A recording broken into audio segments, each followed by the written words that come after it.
दोस्तों अस्सलाम वालेकुम। कैसे हैं आप लोग। बिल्किस बानो केस ने एक बार फिर जो है बिल्किस बानो का घाव को एक बार ताज़ा कर दिया है। और बिल्किस बानो केस ने एक और चीज़ जो है अभी के नंगी जो मीडिया है, जो गोदी मीडिया है, उसको भी एक बार एक्सपोज कर दिया है कि ये नंगी मीडिया वहीं नाचेगी जहाँ पे सिक्के उछाले जाएंगे।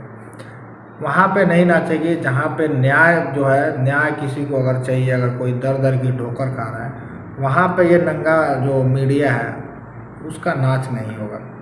नाच तो वहीं पे होगा जहाँ पे मतलब पैसे मिलेंगे, जहाँ पे टीआरपी मिलेंगे। अब बताइए, वही बिल्किस बानो वही हैं जिनके परिवार को 2002 के दंगों में 14 लोगों को मार दिया जाता है, जिसमें उनकी 7 साल की बेटी भी रहती है।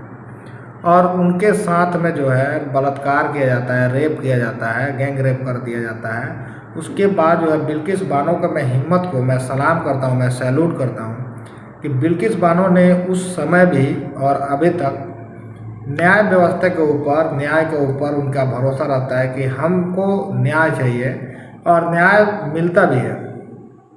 न्याय इंडिया की जो है, भारत की न्याय व्यवस्था है, थोड़ी स्लो ज़रूर है लेकिन मिलता ज़रूर है। लेकिन न्याय मिला, लेकिन एक बार जो है फिर सरकार ने उस घाव को, बीजेपी की सरकार ने, गुजरात की सरकार ने एक बार फिर उस घाव को ताज़ा कर दिया है। अब ताज़ा कैसे कर दिया है कि वो लोगों को, जिसमें 11 लोग थे, 11 लोगों को बाइज्जत बरी कर दिया गया, यानी कि रिहा कर दिया गया।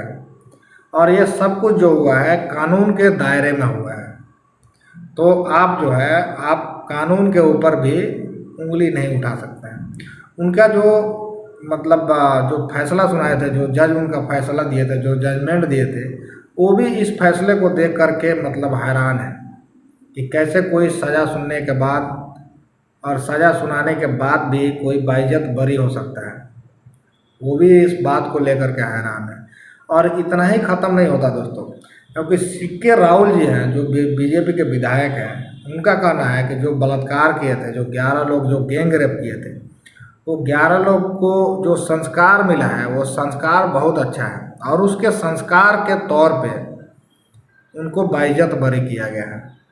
लेकिन आप बताइए, अगर क्या आपके सिस्टर के साथ में, आपके बहन के साथ में या आपकी माँ के साथ में अगर रेप होता है, अगर उसको मतलब संस्कार में बोलते हैं कि अगर उसके संस्कार जो है अच्छे हैं, तो आपको ऊपर क्या बीतेगी।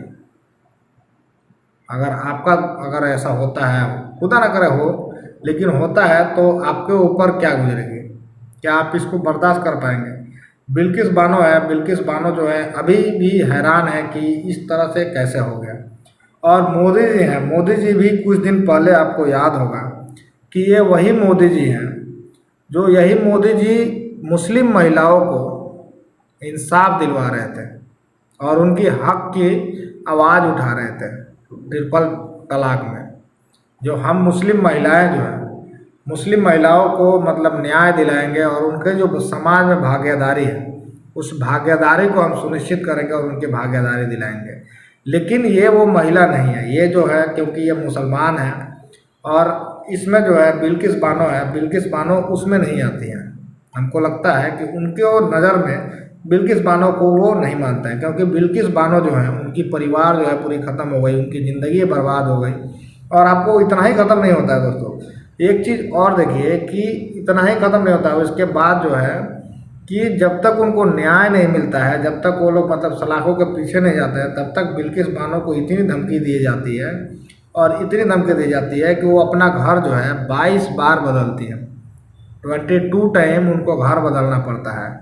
और आज सोचिए, अगर आपके ऊपर अगर ये चीज़ बीतती, अगर 11 लोगों को रिहा कर दिया जाता, तो आपके ऊपर क्या बीतता। आप अगर जिंदा होते तो आपके ऊपर क्या बीतता। लेकिन मोदी जी को ये सब चीज़ें दिखाई नहीं देगी। और कांग्रेस जो है, कांग्रेस जो है इतने दिन से सरकार में रहती थी, उस टाइम में केंद्र की सरकार में बनी हुई थी, और जो कुछ मुसलमान जो है उनको मुसलमान की मतलब वोट भी दिए हैं, वोट बैंक भी जो है मुस्लिम देते आए हैं और उस समय भी दिए थे। लेकिन वही कांग्रेस जो है वहाँ पे बैठ करके तमाशा देख रही थी, ये सब कुछ देख रही थी अपनी वोट बैंक की राजनीति करने के लिए, और आज भी वही चीज़ कर रही है। लेकिन वही मुस्लिम है जो आज तक उसका दरी बिछा रहे हैं और उसके पीछे पीछे झंडा लेकर के घूम रहे हैं। जितनी भी राजनीतिक पार्टियां है जो मुस्लिम का वोट भी लेती है और उसके लिए कुछ करेगी भी नहीं, लेकिन इनको जो है इस चीज़ से कोई मतलब नहीं।